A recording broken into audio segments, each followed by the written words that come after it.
nightmares in my head, I fear that the thoughts build up until I can't hear, that my mind fills up into a creature, and it haunts me somewhere much deeper. Anxiety, filling up every space, no privacy, and silently, it could build and build until you... Salam sejahtera Malaysia, denyut nadi suara rakyat bergema di channel ini. Berita terbaru daripada bharian.com.my 20 November 2023. Isu perlombongan REE bekas setiausaha politik MB Kedah didakwa rasuah RM400,000 Malaysia. Bekas setiausaha politik kepada Menteri Besar Kedah Muhammad Hilmi Abdul Wahab, 50 tahun, didakwa di Mahkamah Session Kuala Lumpur di atas dua pertuduhan meminta dan menerima rasuah berjumlah RM400,000 membabitkan unsur nadir bumi REE pada hari ini. Berita penuh. Kuala Lumpur, bekas setiausaha politik kepada Menteri Besar Kedah Datuk Seri Muhammad Sanusi Mat Noor didakwa di Mahkamah Session di sini hari ini terhadap dua tuduhan meminta dan menerima rasuah berjumlah RM400,000 membabitkan unsur nadir bumi REE. Bagaimanapun, Muhammad Hilmi Abdul Wahab, 50 tahun, mengaku tidak bersalah sejurus pertuduhan dikemukakan di hadapan Hakim Suzana Hussein. Mengikut pertuduhan, Muhammad Hilmi telah meminta dan menerima suapan wang tunai masing-masing berjumlah RM250,000 Malaysia serta RM150,000 Malaysia daripada pengarah kumpulan perlombongan REE Sendirian Berhad Liana Mamat alias Khalid, 40 tahun. Permintaan rasuah itu melalui seorang lelaki dikenali sebagai Syed Muhammad Said Al-Luvi, 34 tahun. Kedua-dua kesalahan rasuah sebagai dorongan kepada tertuduh selaku setiausaha politik Muhammad Sanusi untuk membantu kumpulan perlombongan REE Sendirian Berhad untuk mendapat kelulusan permohonan lesen perlombongan dan penjelajahan REE di Kedah. Kesalahan didakwa dilakukan di Sunway Kiara Hills, Jalan 32/70A, Taman Sri Hartamas di sini dan sebuah restoran di Desa Sri Hartamas pada 4 serta 11 Julai lalu mengikut Seksyen 16-A Akta Suruhanjaya Pencegahan Rasuah Malaysia SPRM 2009 Akta 694 yang boleh dihukum di bawah Seksyen 24-1 Akta yang sama.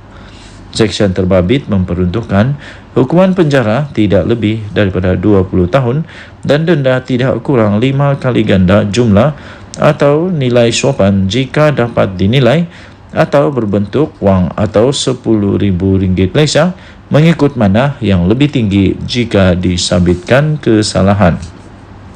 Susulan pengakuan tidak bersalah itu, Timbalan Pendakwa Raya Datuk Wan Saharudin Wan Ladin mencadangkan jaminan di antara RM30,000 Malaysia hingga RM60,000 Malaysia bagi kedua-dua tuduhan yang dihadapi Muhammad Alwi. Syarat tambahan adalah pasport diserahkan kepada mahkamah dan melapor diri ke pejabat SPRM Kedah setiap bulan kerana alamat tertuduh di Kuala Ketil. Selain itu, tertuduh tidak boleh mengganggu saksi pendakwaan hingga kes selesai. Bagaimanapun, Ketua Peguam Bela Muhammad Hilmi iaitu Syed Naquddin Shahab memohon jaminan RM20,000 atas alasan anak guam perlu menanggung 8 ahli keluarga membabitkan 5 anak yang masih bersekolah, ibu bapa mentua dan ibu yang uzur. Denyut nadi suara rakyat bergema di channel ini. Jangan lupa tekan butang subscribe, like dan share. Malaysia kita punya, cinta Malaysia aku, kita jaga kita. Bye-bye.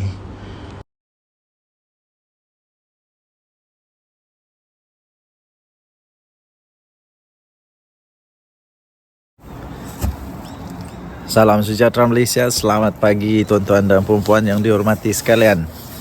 Hari ini saya berada di Korea, di Gongjung. Gongjung. Susah lah mau sebut nama tempat di Korea ini. Sekarang pukul 8 pagi di Korea.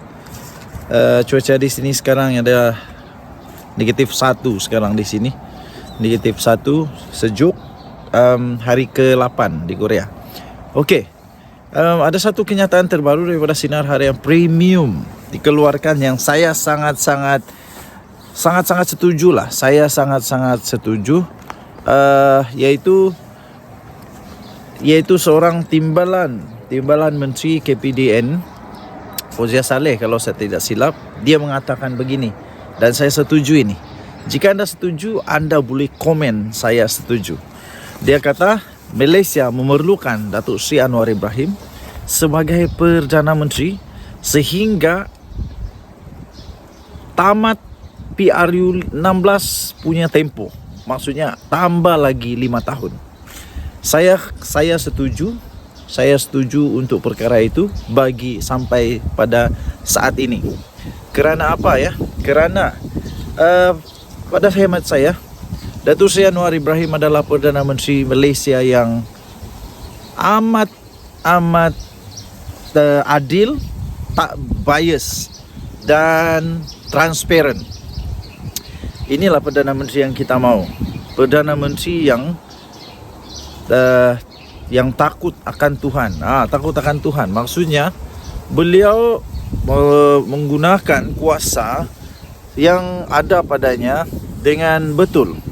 Tak sewenang-wenangnya mempergunakan kuasa yang ada pada dirinya untuk mengayakan diri untuk kepentingan sendiri, tapi untuk berkorban bagi rakyat.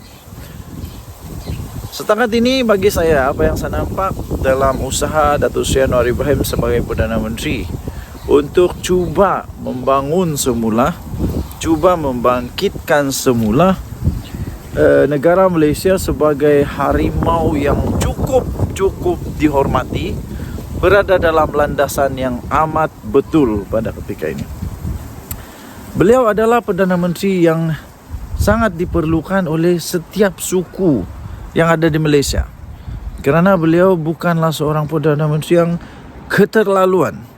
Bukan Perdana Menteri yang bias. Bukan Perdana Menteri yang berat sebelah. Tapi Perdana Menteri yang memperlihatkan tanggungjawabnya, memperlihatkan amanahnya, memperlihatkan kredibilitinya sebagai Perdana Menteri kepada semua pihak, semua bangsa, suku, kaum, negeri yang ada di Malaysia. Buktinya sekarang Sabah dan Sarawak betul-betul dia punya semakin mendapat tempat yang sepatutnya. Kemudian begitu juga dengan yang lain-lain, tidak ada bias yang keterlaluan. Jadi bagi saya benar sekali, biarkanlah kita memberi peluang dulu kepada Datuk Seri Anwar Ibrahim seperti yang telah dititahkan oleh Kebawah Yang Maha Mulia Sultan Johor. Jangan kacau Anwar dulu, bagi dulu dia peluang untuk membuktikan bahawa dia mampu untuk mengemudi negara Malaysia ini dengan baik. Barulah kalau dia tak mampu, kita sama-sama tukar. PRU 16 nanti tukar sama-sama. Tapi untuk pada ketika ini, bagilah dia kerjasama sebaiknya. Kita bagi peluang untuk dia membuktikan bahawa dia boleh mengemudi negara Malaysia. Kalau tak bagus, kita sama-sama tukar. Tapi kalau dia bagus, jangan dulu tukar. Apa pendapat anda? Saya setuju. Ini pastinya memberikan kesan yang mendalam kepada Muhyiddin Yassin, PPBM. Terutamanya kerana Datuk Seri Anwar Ibrahim adalah orang yang cukup tegas dalam melakukan tugasnya. Khasnya untuk memerangi rasuah, untuk memastikan negara Malaysia bersih daripada rasuah dan negara Malaysia dapat melaksanakan segala yang sepatutnya, kemajuan di dalam Malaysia. Apa semua dalam Malaysia ni sepatutnya betul-betul terjadi tanpa ada ketirisan, tanpa ada penyelewengan, penyalahgunaan kuasa. saya kagum dengan negara Korea. Walaupun saya tetap hati saya memang orang Malaysia. Apapun terjadi, Malaysia tanah airku, Malaysia yang terbaik. Tapi saya kagum dengan Korea yang sudah hancur kerana peperangan. Banyak lagi cabaran yang telah dilalui oleh Korea. Tapi bagaimana Korea boleh bangkit semula dengan baik sekali? Kerana adanya ketulusan, adanya credibility, adalah mereka punya ialah betul-betul jujur dalam melaksanakan tugas. Tidak ada penyelewengan, tidak ada salah guna kuasa. Jadi semua pembangunan dapat dibuat dengan betul. Dapat dibuat dengan betul. Semua orang maju. Negara semakin maju, negara semakin kaya, negara semakin hebat. Ini barulah. Jadi itulah yang kita lihat dalam Anwar Ibrahim, yang saya yakin boleh membawa negara Malaysia kembali bangkit menjadi satu kuasa yang akan dihormati oleh negara yang lain. Denyut Nadi Suara Rakyat bergema di channel ini. Jangan lupa tekan butang subscribe, like dan share. Malaysia kita punya, cintai Malaysia aku, kita jaga kita. Bye bye.